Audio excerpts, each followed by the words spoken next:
my show, Aspects of Writing. On the show, my guest and I will offer advice on every aspect of writing, from how to start a project to formatting and funding your project, all the way to getting it published and promoted. The purpose of this show is to expose new writers as well as to inspire and offer guidance. My guests include experts from every genre of the writing industry. So come join us as we explore what it takes to write. That's Aspects of Writing every other Tuesday at 2 o'clock p.m. And remember, if you can dream it, you can write it. Welcome to Aspects of Writing with your host, James Kelly. For the next 60 minutes, we'll explore every aspect of writing, including how to create, format, and even sell your work. The phone lines are open at 731-1230. That's 731-1230. Or toll free 1-866-820-KLAV. Now, let's get right. Here's your host, James Kelly. Hello and welcome to Aspects of Writing here on KLAV. I'm your host, James Kelly, and on your computer you can listen to this broadcast live at KLAV1230am.com. We are also broadcasting live on youtube.com/Aspects of Writing, and Aspects of Writing is all one word when you type that in. The topic of today's show is writing from your perspective, and our guests for today's show are Leon Stevens, Paul Thomas, and Kevin Parsons, along with my co-hosts Janet Coursey and Dana Micheli. Leon Stevens is the author of One Nation Under God, which follows the spiritual direction of our country from the time the Puritans landed in the New World up to today, and our loss of faith in God and how that loss has impacted our society. Paul Thomas is the author of A Poet in Disguise. It is a heartwarming anthology of poems and verses of a man who is in a quest of finding the true meaning of life. And Kevin Parsons has written the anthology The Life Choice, Pursuing Your Passions, and he's also the author of a children's book called Ken Johnson and Roxy the Rocker, and he's currently working on his adventure across America. He did 50 states in 50 weeks, and he's on motorcycle. But first, my panel and I would like to read a few fun quotes about writing. Jan, would you like to take the first one, please? Yes, sir. I have been successful probably because I've always realized that I knew nothing about writing and merely tried to tell an interesting story entertainingly. Edgar Rice Burroughs. All right, Dana. Hi. Hi, Dana. Put down everything that comes into your head, and then you're a writer. But an author is one who can judge his own stuff's worth without pity and destroy most of it. Go ahead. That's true. And Kevin, would you like? Yeah. There are 3 difficulties in authorship: to write anything worth publishing, to find honest men to publish it, and to get sensible men to read it. Charles Caleb Cotton. All right, and Leon. Okay. A word is dead when it is said, some say. I say it just begins to live that day. Emily Dickinson. All right, Paul. Thank your readers and the critics who praise you and then ignore them. Write for the most intelligent, wittiest, wisest audience in the universe. Write to please yourself. Harlan Ellison. All right. Like that. Right. Get it down. Take chances. It may be bad, but it's the only way you can do anything really good. William Faulkner. And boy, that's so true. If you are just tuning in, you're listening to Aspects of Writing with me, your host, James Kelly, here on KLAV, along with my co-host, Dana Micheli and Janet Coursey. On your computer, you can listen to this broadcast live at KLAV1230am.com. My guests again for today's show are authors Leon Stevens, Paul Thomas, and Kevin Parsons. But before we get to know a little more about our guests, let's go over to Janet Coursey for a little segment we call Jan's Corner. When was it you first decided to write a book? What did you think was going to be like when you finished? Some people think they'll write their letter of introduction to the publisher, and the publisher will read their book. Then the phone will ring, and a deal will be made, and a check is on its way. What a wonderful dream. Or is it? I say no. Not just because it isn't likely to happen, rather because you would miss out on all the real fun. There is a lot of work that goes into making a book a success. But the fun of it all is the wonderful people that you meet along the way. This is the icing on the cake. At my first book signing, I only met about 10 new people I didn't know. The rest attending was my friends and family. The next book signing was a little different. I was privileged to be at Barnes & Noble's when I talked to more than 40 people, all strangers. What fun! But the really special part of writing a book and then publishing it is all the other authors you will meet. The list of books I have to read in the last 2 years allowed me to meet other authors and become their friends. What is interesting is the various backgrounds of all these people I have met. business owners, retired individuals, sports celebrities, TV celebrities, military veterans, and some like me who work a regular job. In other words, the real fun can begin after all the hard work is done of getting your book published. The smiles and the laughter, their stories make it all worthwhile. It only gets better when you meet someone just starting out and you're able to help them and guide them through the process. Giving all of these experiences, you will never make, even given all these experiences, you may never make the New York bestsellers list. If you will feel as though you have experienced the best world of writing has to offer. But don't put it off. Don't wait a minute longer. Write it up. Open up a whole new world, I promise. And it'll be an exciting and fulfilling thing. And this coming June the 7th, Saturday, from 2 to 4, we're having a big writers signing, authors signing at Volvo of Las Vegas at 7705 West Sahara Avenue. Come one, come all. It's open to the public. We've got about 15 authors coming, and James is going to be there, and I'm going to be there, Jerry Royce, bunches of us. So come on down. Yeah, please do. So again, that's at, where is the address again? 7705 West Sahara Avenue, and that's corner of Sahara and Buffalo. And the time? 2 to 4:30. All right, please come on down and join us. If you are listening to Aspects of Writing, you are listening to Aspects of Writing. Not if you are. You are listening to Aspects of Writing with me, your host, James Kelly, along with my co-host, Dana Micheli and Janet Coursey. My guests are Leon Stevens, Paul Thomas, and Kevin Parsons. Our first guest is Leon Stevens. Leon is the author of One Nation Under God, A Fractual History of America's Religious Heritage. It includes quotes from some of the people that had the most influence on the growth of our once great nation and some of the people and events that have caused our nation to decline economically, socially, and morally. One Nation Under God includes many landmark court cases that have affected our way in life in the way that American people can worship the Lord in public and in private. Jan, would you like to start this? Well, Leon, I'm interested. What inspired you to write this book? That's really, excuse me, that's really easy to answer. Go ahead and have a drink of water there. Maybe it's not so easy to answer, huh? Not so easy after all, yeah. I did a little checking. It sounds like a pretty fascinating book. No, it is. What inspired me?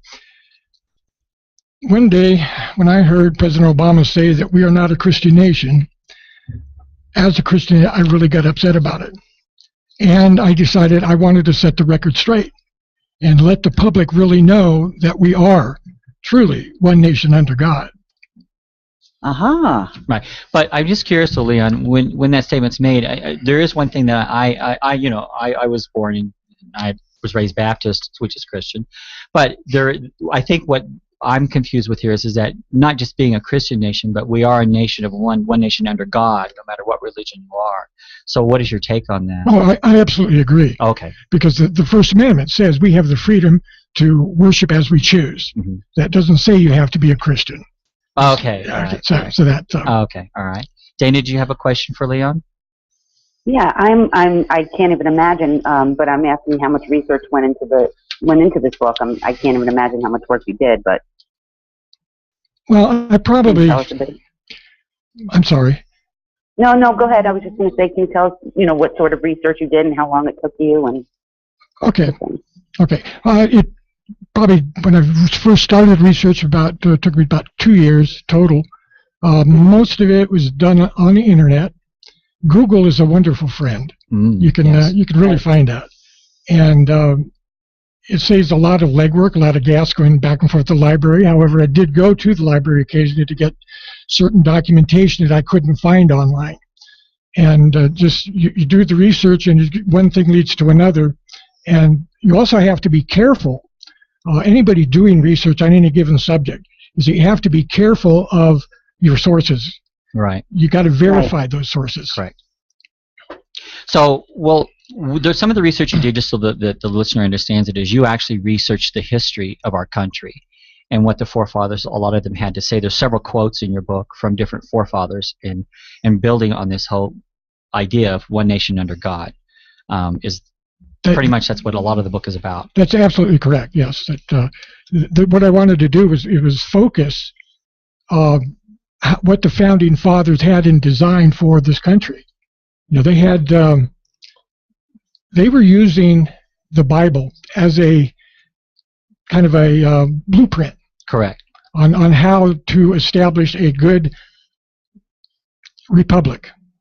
Right. Well, they had to create laws, and so the Bible was one way of following a way to create moral laws, that our society could coincide with, and live with. Does anyone have any comment on any of this? It's on the panel. So, like a Muslim in our nation now is free to express his religion. There's no conflict there. Oh, absolutely. What they're saying is that, but that the nation itself is formed on the basis of Christian principles. This is true. Okay. But again, the First Amendment comes into play very strongly, and this is what our founding fathers felt, was that we want to have a country here that you have the freedom to worship however and wherever you want. Right. So it's just they emphasize that over and over throughout their writings. Uh-huh. And if you look at their writings, which I've quoted extensively, in their letters, their public statements, their even notes from personal notes that they wrote inside their Bibles, which are available to the public now, and you can see the direction that they were taking. Right, because this country was founded on the principle of religious freedoms.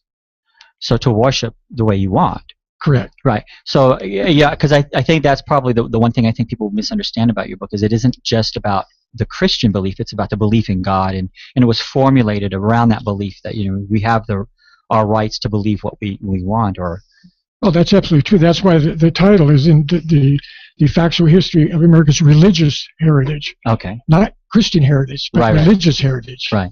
Okay. All right. Yesterday, the Supreme Court gave limited approval to allow public prayer at a New York town's, which is Greece, New York, by the way, board meetings, citing the country's history of religious acknowledgement into legislation as the reason. What do you think about this? Oh, I'm excited about that. When I read that, actually last night, I was just excited because this is really a big victory for the First Amendment. Mm-hmm. And it also reaffirms many past Supreme Court decisions that have said that we are one nation under God. Right. And this goes back actually to it's in my book in 1948, where they did make a statement that we are one nation under God. Mm-hmm. And several decisions since then have been made, and this reaffirms that. And it's just that it shows that what our founding fathers intended. Right. And this is the first step, and which I hope and believe that could be the foundation for a new revival in this country. Mm-hmm. Because your whole book is also about patriotism, being patriotic, and we're losing that. And when I grew up, and I think quite a few, there's one person on the panel who probably didn't grow up during that era, but the rest of us did. No offense, Paul. But we, we grew up in an era where we had to do Pledge of Allegiance to the flag before class started. We did a prayer, and prayer's been taken out of school, and a lot of schools no longer do Pledge Allegiance to the flag. How does the panel feel about this? I mean, what is your take on this? Does it affect anything at all? Amazingly enough, I'm still trying to find out what's the name of that school that doesn't allow the Pledge of Allegiance, because I can't find anybody who can tell me one name of one school. Okay. So if we wasn't there one? It was in the Midwest, wasn't it? I'm wrong on this. This is fairly recent. Okay. But I don't remember exactly where Kevin, it was. you had I grew up with no prayer. I went to public school. There was no prayer in my school by that time. It was like 80s. Okay. But we did say the pledge every day, and that was it was just something you did. It was not, an issue, Right. When I started school, God wasn't in the Pledge of Allegiance. That was added later. That was in the 50s. Really? Yes. Yeah, it wasn't even there.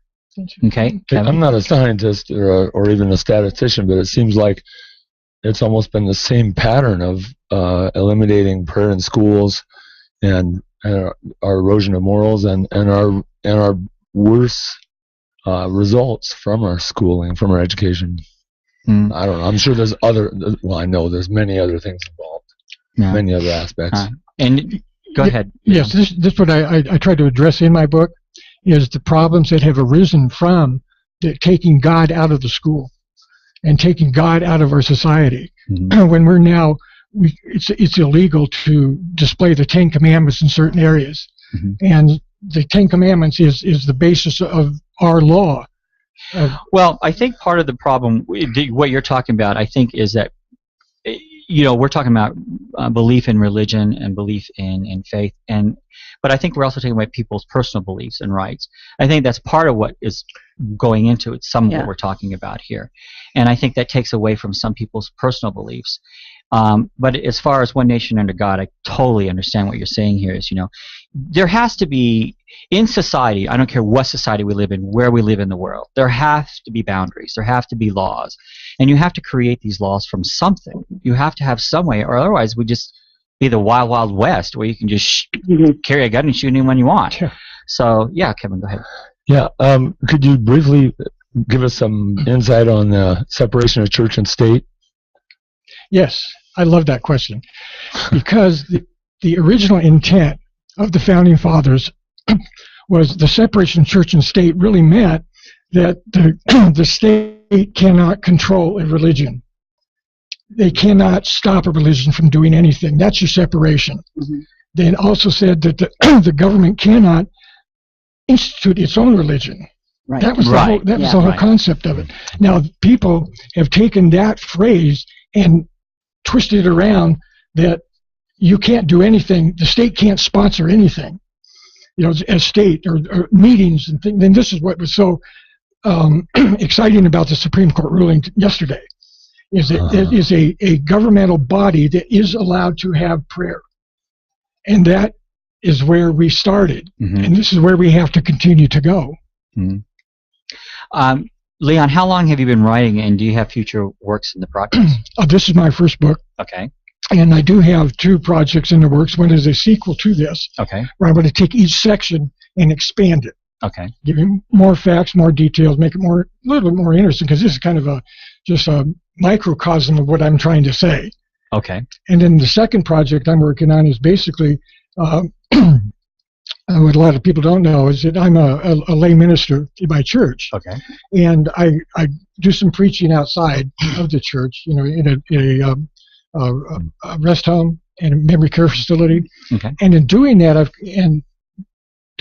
and writing my book, I came across the evangelists of the 1700s and 1800s, like George Whitefield and Jonathan Edwards.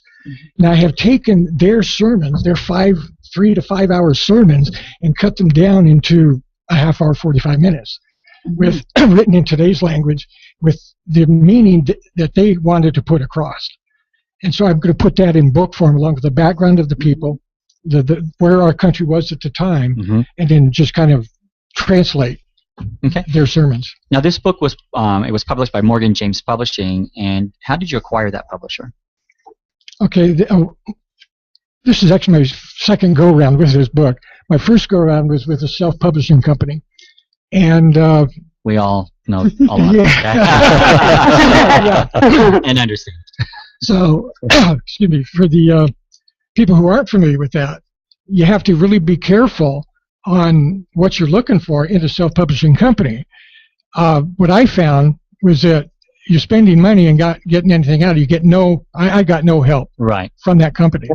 And so I decided that after all the money I spent, it had been a year, and I really hadn't sold that many books because I'm working full-time. I don't have the time to devote to it, but they were absolutely no help. So I decided, okay, I got to find another publisher. And so I go around doing the research, and then publishers only deal with agents, I found. So I sent emails to many, many agents, and I got this one agent who was interested in it, and he had his own agency, and he wrote back. He said, I love the concept. He says, but I'm closing my agency, and I'm going to work directly for Morgan James. Oh, good. And how great is that? Thank you. And so he presented it to Morgan James, and they liked it. They said they get about 5,000 submissions a year, and they only published 125 of that 5,000. And they're very selective, and I felt very, very fortunate to be able to consider. Yeah, you are very fortunate. Oh yeah. Great. And that plus they are prominently Christian publishing, and they do secular as well. So they have 2 avenues. secular and religious, and my book fits in both. Right. So I got the best of both worlds on that one. Good. Where can we learn more about One Nation Under God? Okay, you could actually go to my website. It's onenationundergodbook.com, and that gives you all of the links to Amazon.com, Barnes & Noble, iTunes. It works. It's also in audio book as well as ebook. Okay. Well, we're going to move on to our next guest very here. Good. Thank you. You're welcome. And Kevin Parsons has been on the show several times. Kevin, can you tell us what you've been up to? I know you did 50 states, 50 weeks, and he really did travel to 50 states in 50 weeks on a motorcycle with his wife on the back. That's a miracle because she's a quilter. So actually, we took 56 weeks. So okay, you went overboard. We hung out in Florida because there was ice storms in Oklahoma. I was like, I'm not hurrying to get there. My home state. Yeah. So they have some great ice storms there. I guess I've managed to miss them. So you're working on this book based around that travel. Is that correct? Yeah, I never intended to do it, James. We were on the ride, and I promised I would blog every day, which is a pretty good writing commitment. And then I journaled every day. And then when we were in Wyoming, I mean, it is exciting to travel around the country on a motorcycle for a year. But when you're in Wyoming, there's some very boring sections. And just Wyoming? Yeah, and Oklahoma. I was going to say, what about the plains of Oklahoma? Come on, give us credit. Texas, Kansas, I mean, there's lots of places. But we were riding, and my wife and I were talking on the intercoms, and there's nothing to do. And she said, do you know that in Wyoming, that in Yellowstone Park, it's actually in 2 states. It's in Wyoming and Montana. Wow. Well, that's interesting. And so we started talking about it, and we said, well, what happened if someone would kidnap someone in the park and stayed in the park, but they went to another state? Well, now it's a federal offense, and it's a felony. And so, Kevin, can I ask, why were you thinking this? Yeah, seriously. Because we're in Wyoming. This isn't normally you. What is this about? Right. We're in Wyoming, you know. It's I think boring. And as a writer, you do like at the Black Canyon. I thought about my inspiration was a guy heaving his wife over the rail to her death, and my wife is like, "Well, did you share this with her?" Yeah, and I wrote my the God. story, and she's like, aren't you supposed to write what you know, or?" And he's thinking, well, I might know this after this trip. And I was just like, my sick mind thinks of weird things, and so at Wyoming, we started writing about each state, something I would find, and something interesting, like in Maine it was lobster, of course, and in Bar Harbor they have great restaurants. So I did a restaurant story that is one of the reader's favorites. And then Illinois was the Mississippi River. It's hard not to write a story about the Mississippi River. It's just amazing. Oh, yeah, absolutely. It's just really something. And then Michigan too. There was with Lake Michigan. I got a good story on a kidnapping out of that one. So you have a whole arsenal of new stories, fiction and stories. so it morphed into 50 stories in 50 states. Wow. And so I wrote a story for each state. So while the ride was fun, I mean, it was a lot of fun, the writing was brutal. I mean, I had a lot of writing to do. Yeah. I mean, when I wasn't riding, I was writing. And so, and then writing and writing. Right, exactly. Two different words here. So what happened was, on the logistics side of it, we decided to lease our house for the trip. So it took 2 months to lease the house, and they wanted a 19-month lease. So when we got home, we had no house. Oh, yeah, and but so, don't cry on my shoulder here, because I know where you stayed. So we were homeless. Yeah. So, the cabin. So we stayed at a cabin at Bryan Head, and that gave me time to rewrite, which I've always been a big believer in. If you want to be a good writer, you have to be a good rewriter. Yeah. And so I did a lot of rewriting, and then I started on the editing. I got a professional editor. I got a professional artist for the cover. And then what I did is I've published, well, so far I've published 3 of the 5, but a 5-book series, 10 states in each one, 50 stories in 50 states. Wow. And so I started with the Great Lakes and the Northeast, and then I did the East Coast, and then the one I just came out last week is the South. Okay. So then we'll do the Midwest, Well, and then the last one is the West Coast. I do have a question. Okay. Because you've got the listing of the states, and I wanted to Right. read about Louisiana. Uh-huh. So now if It's Louisiana. I learned that. I know, it's Louisiana. and they got the best food there. They So do. when I click on it, it doesn't take me anywhere. I'm still right there at page 1. So you got to read the whole 133 pages. So Yeah, that's my hidden agenda there, Janet. you know, you are so clever. I didn't know that until just this moment. Yeah, when I Yeah, it's supposed to have a table of contents. You click on it, bang, you're there. Yeah, no, Wow. but it was worth You want your money reading. back? Because they are free. They're free. Oh, I know, all 3 of them. They'd be the glad to refund that free. That's right there. Repaid. But yeah, the books are free and they're available on Smashwords and BarnesandNoble.com. Okay. I was just going to ask you where we could, learn Right. more about your book. Yeah, and they're in all kinds of. Are you going to do a picture formats. book of your travels, by the way? No, but I'm doing. Oh, I'm not.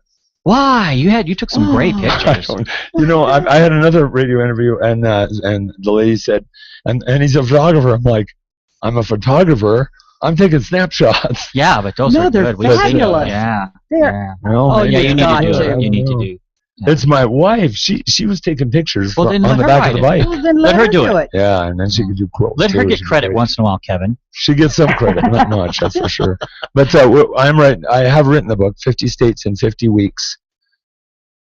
Easy Rider Revisited, and it's both the story of the trip, but also a cultural look at America Okay. compared to Easy Rider when these guys took off on two motorcycles and rode across the country. So Easy Rider is these 2 biker guys, dudes, druggies, and then the same generation, but it's a baby boomer who's retirement age with his wife on a big fat gold wing with all this crap in it. So how it, but also looking out through the windshield of the motorcycle, how has our country changed in these 4 or 5 decades? So there's where your perspectives are the same. Paul, you had a question? Well, I was going to say, since you were doing a book, you've also done a TV show on that. Since you went all, it would have been, I thought that show On the Road or Travel. Yeah, that would have been a really Travel I don't know. channel. I'm travel so- channel. I'm Yeah, so that in- would have been. I'm so intolerant of reality shows because it's like, do something. Unless it's your own. And, Come on. right. Well, I know, but if you're in Wyoming Yeah. or Oklahoma, I mean, there's just What is nothing there to going show? on. Well, there is Like a I had lot. You friend- need to go back to Oklahoma to where I tell you to go. Yeah, well, exactly. Northeastern section. Yeah. It's beautiful. And there was I had a friend that wanted me to put a GoPro camera on the bike to video Right, it, yeah. and there's nothing to see except when we crashed in Denver. That would have been really exciting. Yeah, you could have gotten millions of hits on YouTube, I'm sure. I would have. I'm sure I would have. Yeah. So. All right. Well, you're listening to Aspects of Writing with me, your host, James Kelly, here on KLAV. My co-hosts are Dana Micheli and Janet Coursey. And again, my guests are Leon Stevens, Paul Thomas, and Kevin Parsons. Our third guest is author Paul Thomas. Paul is the author of The Poet in Disguise. Paul's life was a true manifestation of how he tried to hide his true self and how he tried to cope up with what is known as society's norm. Throughout his career, he has met people from various walks of life, and he has learned many important lessons along the way.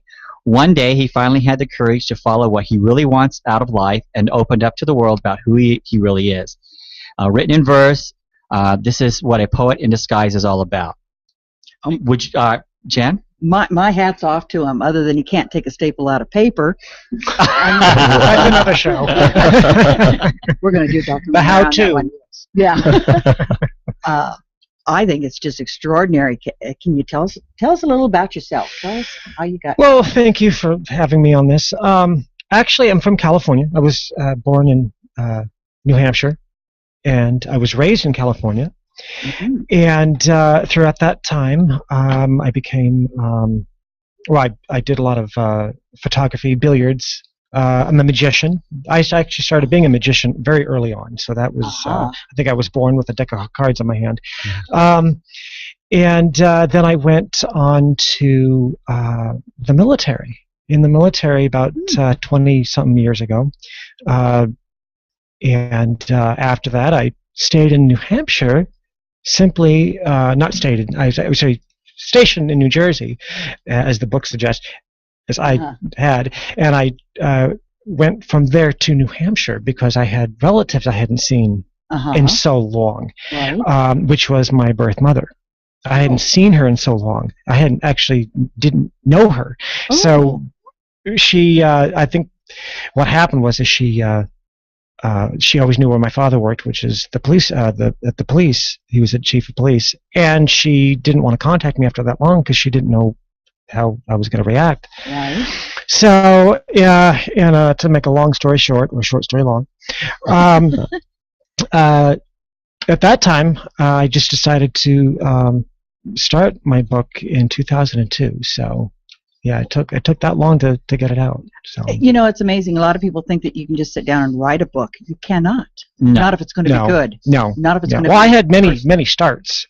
You know, yeah. I had many starts. I was like, how do I start this? How do I do this? And Right. it just was kind of insignificant, and then I had to restart all over again. So it took a couple of tries. We're all experts at that. Yeah, and Dana, you had a question for Paul? This kind of goes with what you were just saying. Do you feel like because maybe the book was like an emotional journey that it took longer to write it because you were kind of going through stuff and processing things as you wrote? It was. That's a good question. It was actually therapy. I got out a lot of that because every time I started to rewrite again or go over things again, it didn't feel right. It didn't make sense, and it took a long time to really get what I wanted out and make it successful, so anybody who would read it could understand, at the Right. same time. So, Paul, what is the book really about, and what are you hoping to accomplish with this book? Well, the book is about my journey, about actually my coming out in 2002. Okay. I started writing in 2002, but it wasn't actually about coming out. I decided to write about it coming out, about a couple of years ago when I actually said, okay, this story is not going anywhere. But it took that long Right. to write, to get that out. The one thing that I really want people to understand about that book is they're not alone. You know, it takes a lot out of you when you're on that road and you're writing all this, and there's a lot that I didn't want to cover because I had to go back, and it was almost like reliving it. Mm-hmm. It was like when you're writing it, and it's like, oh, God, I can't believe that happened, and you just put it in the back of your head. But if you can't tell the story if you don't get the story right, and it was therapy for me because it was like, wow, that's at least I got over that and things like that. So it was quite a challenge. Well, and I'm sure if your father was chief of police, that had to be an obstacle as far as telling your father. Yeah, well, actually, I told him, and he was very quite. He said, "Okay, now I'm not confused. I'll just buy you either a dress." No, I'm kidding. But no, he. They all knew. They all knew. It just they just waiting for me to come out and explore because it wouldn't have made sense for so. We're going to get into this a little bit more in a little bit here. Hopefully, we don't run out of time. Because one of the reasons I have all three people on this panel is everyone wrote from a different perspective today. And they're all true stories. That's the other thing. I mean, because even with Leon, his is true. I mean, it's history. So it's true. Kevin's is obvious. I mean, he traveled there, Right. And Paul's is a real life story. So the importance of what this show is about today is writing from your perspective. And I think that's what every author needs to do. And that includes in fiction. You write from your perspective, the way you see it. But what I'd like to know, who published your book, Paul? Oh, Ex Libris. Ex Libris. Yes. Okay. Yes. So one of the online sites we were talking about earlier. Right. That's why my mouth was. But that's okay. You have to start somewhere. Yeah. We've all experienced this. As a matter of fact, I just helped someone with a book who originally published through authorhouse.com in 2005, and we did a revision of that, and there's a lot happening with that book, by the way. I can't go into it today, but tomorrow we're going to have to create a show around what's going on with that book now. It's such a fantastic yeah. book. Give it the name. Well, it's Angels Never Die by Gwendolyn McNutt. And there's a lot I'm learning too. The one thing I love about the show is we learn from each other. And when it comes to the publishing industry, there is no one way of doing anything. And one of the things I just learned is that we're trying to maintain, because I've helped publish that book, maintain the rights to distribute where we want to, but at the same time have it on the internet. And I learned something very valuable today through a different distributor. So I want to wait and talk about this in a different show, because that's going to get off the subject That sounds here. interesting. Yeah, it is very interesting. And any you'll have to listen to future shows, everyone here, so you can learn a little bit about what I've learned today. I want to know, Paul, what events do you have coming up? I have a book signing with Barnes & Nobles. It's the Stephanie store. Okay. It's on May 17th between 1 and 4 p.m. Okay. Yep. All right. And where can we learn more about Paul Thomas and A Poet in Disguise? You can go to my website, which is www.apoetindisguise.com. Poetindisguise.com. Yeah, okay. poetindisguise.com, All right. yes. Okay. And you have anything else to add to the book? Or Yeah, actually, my father did all the art. He was a cartoonist. Wow, because this is great. Yeah, he did the entire. I like simplicity in drawings. Well, it's funny because he said, I said, can you do me a favor and help me with my book? What do you want? Draw a picture. So he drew a couple of them, about 6. Sent them to me. Choose one. I can do more. I couldn't just choose one because they were all excellent. So I decided, you know what, I'm going to use all. So I decided to incorporate them throughout the book. Oh, that's cool. Yeah, that's cool. Yeah, I love your book cover. Yeah, Cool. Yeah. Again, you're listening to Aspects of Writing with me, your host, James Kelly, here on KLAV. Before we go to the next part of the show, it's time for Dana's 2 cents worth. Dana, can you give us a little of your advice? And Dana, by the way, is the owner of WritersInTheSky.com. It's a full-service editing and ghostwriting company. Okay, Dana? Well, you guys all wrote amazing books, but beyond being a good writer, writing from one's perspective, I think it's such a service to people. Paul, it's very obvious you're helping other people that might feel that they can't be who they really are, but it's true of every author. There's somebody out there that feels the exact same way you do, and they're tired of feeling alone, and they pick up your book and they're like, wow, it just opens up an entirely new world for them. And that could be, fiction or nonfiction. I've learned things from novels, things have touched something in me from a fictional story. And it's the same thing with nonfiction. You're sharing a part of yourself, but it kind of taps into what other people are going through as well. So I think it's so important beyond, technically being a good writer, So that's what I love most about reading, is when you can connect with people. Yeah. So you guys have all done that. Sounds like amazing work. Well, today we are talking about writing from your perspective, and one's perspective is often skewed by the media and other people's opinions. However, writing about a topic should be based on what you know and have experienced. A good writer will have researched or lived what they are writing about, as in the case of Leon Stevens and Paul Thomas. In some cases, perception can be interpreted by what you see, as in Kevin Parsons' case, because he actually traveled from state to state and chronicled that trip. When you sit down to write, do you consider your perception of the topic you are writing as opposed to perception of others the way they may see it and write it, or think you wrote it? In other words, do you look ahead to visualize what the reader may perceive of what you have written? So, Leon, when you sit down to write your book, did you think about how will people perceive what I've written? Absolutely. That was the purpose of writing it. Okay. Is to be able to show, I'm going to put truth in quotes. Okay. To show truth as I see it. Okay. Okay, to share that. And I had the hope that people would really be more open, than they are now. Mm-hmm. And so I really am trying to influence people's way of thinking about our history.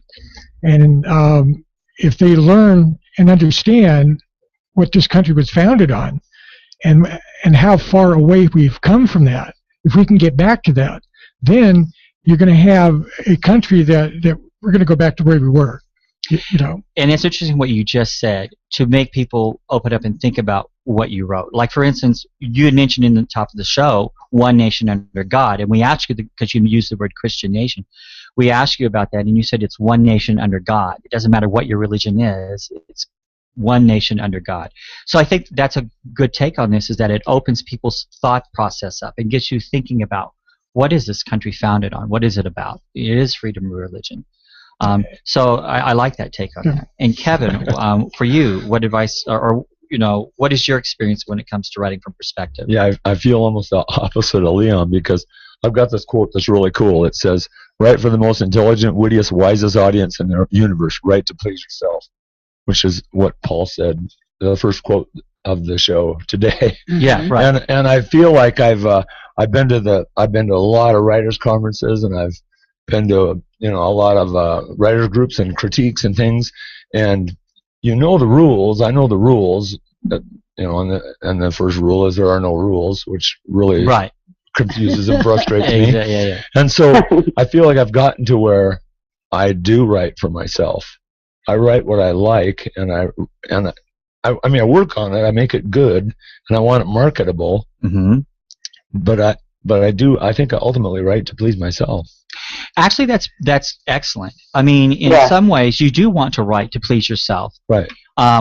When it comes to the marketing end of it, however.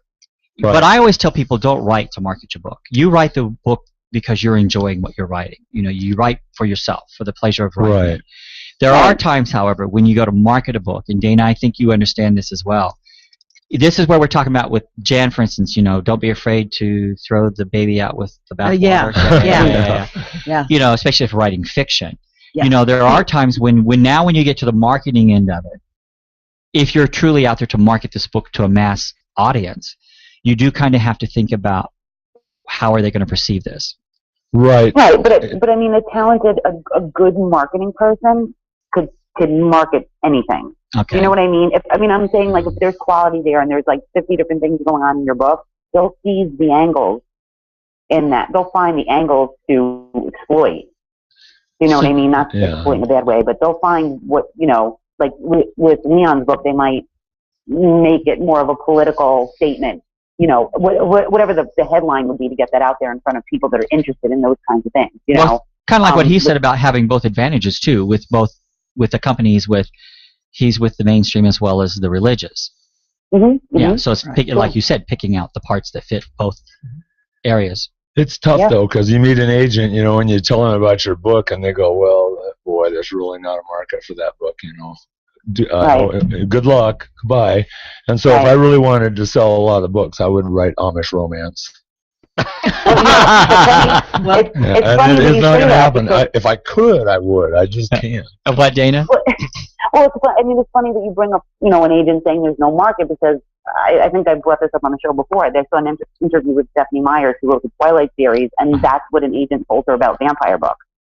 Right. And exactly. See where that went.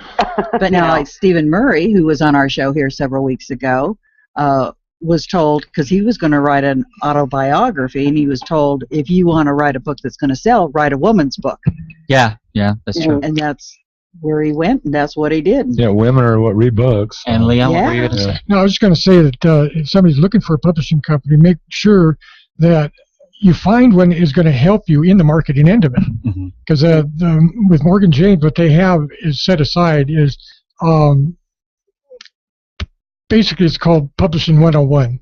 And it's a group of authors get together and they discuss strategy, marketing strategy, things like this. And you're always in touch with the publisher. Well, I think what you're saying is that it's really hard to find a publisher that's going to go out there and market everything for you. It's too much money and too much time. Oh, absolutely. So what you're saying is they teach you to go out there and market yourself. Correct. Because I've had authors on here who have been through major publishers. In fact, we had Jerry Royce on, and he still has to market himself. Right. He still has to go out there and get those interviews, go on the radio, go on television, pay for his own travel expenses. So you do have to learn the business part of this. Absolutely. Yeah. But that's probably part of the fun of it, because even when you're out there doing that, that's when you're meeting all these other new people. And that's what you talked about in your segment. Yeah. It really is fun to be hands-on. And it is for me, but for a lot of writers, it's not. They just want to write. A lot of them just want to sit in a dark room and write. Well, so, you're the odd man out, Kevin. Yourself. Let's just face it here. All right, Paul. What advice could you give someone writing from your perspective, from writing your book? Well, make sure that if you want to write something, if you truly want to get your message across, make sure that you have it in mind. You know what you want to write about.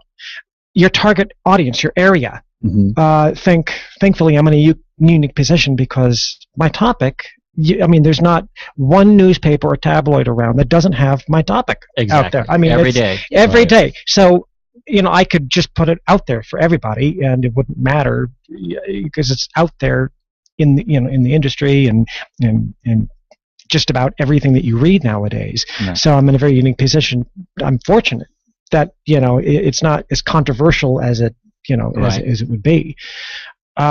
Just make sure that you put truth into it, put your whole heart, because people are not idiots. They will read and sense that, depending on how you write from your perspective. I put a lot of comical things into it because it elevates the plot. It makes it more interesting. People want to turn the page. There's a lot of that in there. So, okay. Dana, do you have anything to add to when it comes to writing from your perspective? I agree with what Paul just said. You have to make it real, and you can't hold back.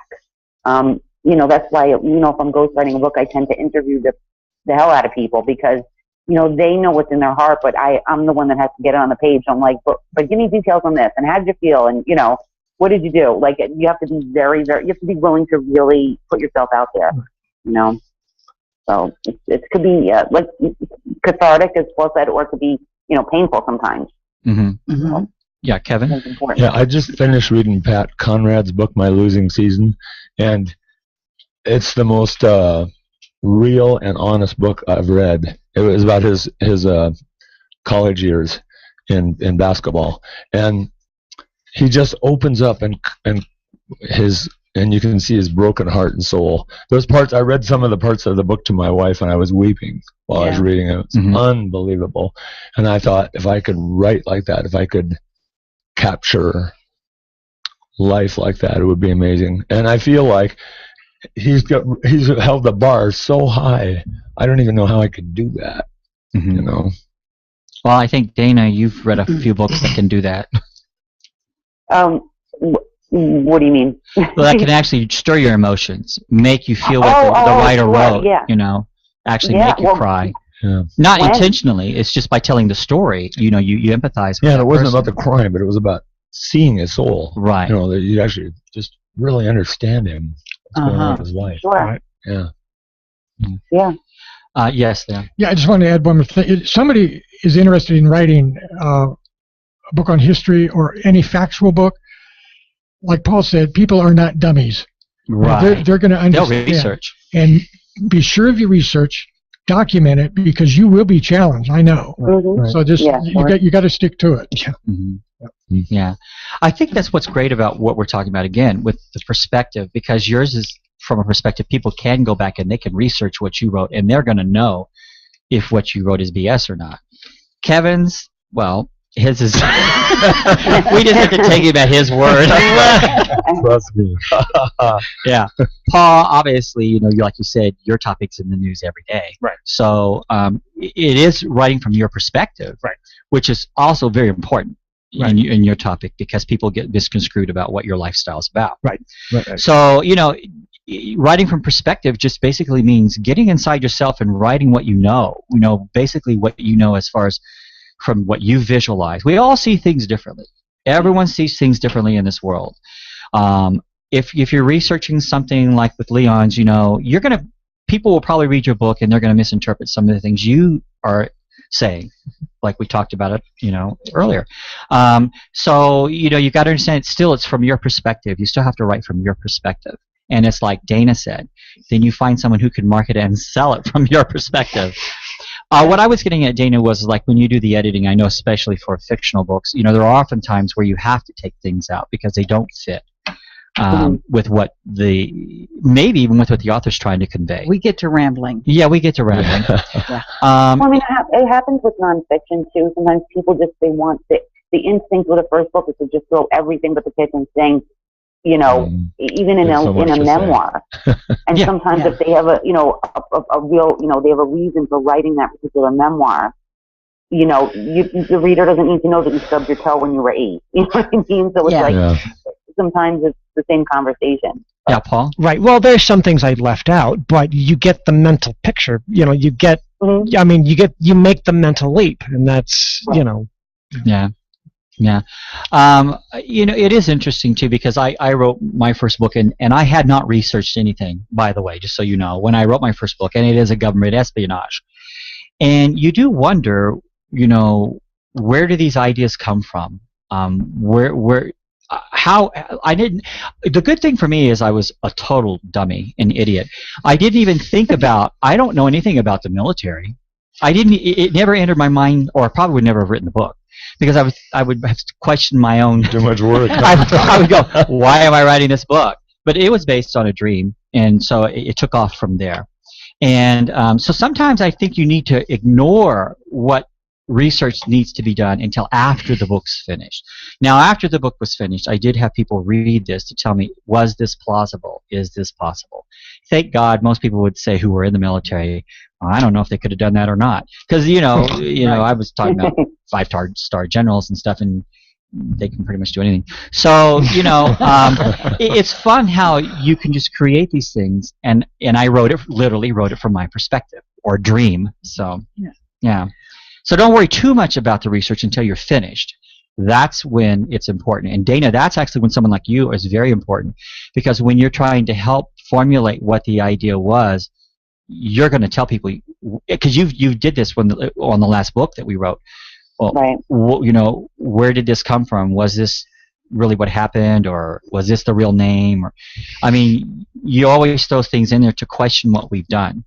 So it's okay to write for especially her, because it was so. I mean, it was true, and it was so heart wrenching. I just you want a book I don't.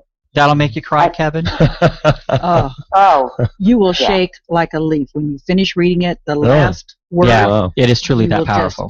Sure. And you have children, so you were late. So, we have 3 minutes.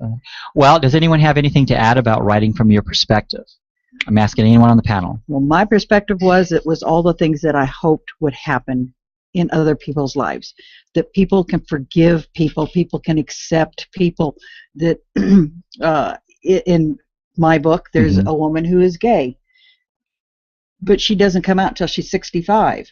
I want people to accept her because she didn't change. She's still who she is. Another woman who had an affair. She didn't hurt or kill anybody. These things happen. People need to forgive and be accepting. And what's interesting about that character in your book is while she's having an affair in New York with another woman, he's at home having an affair with another woman as well.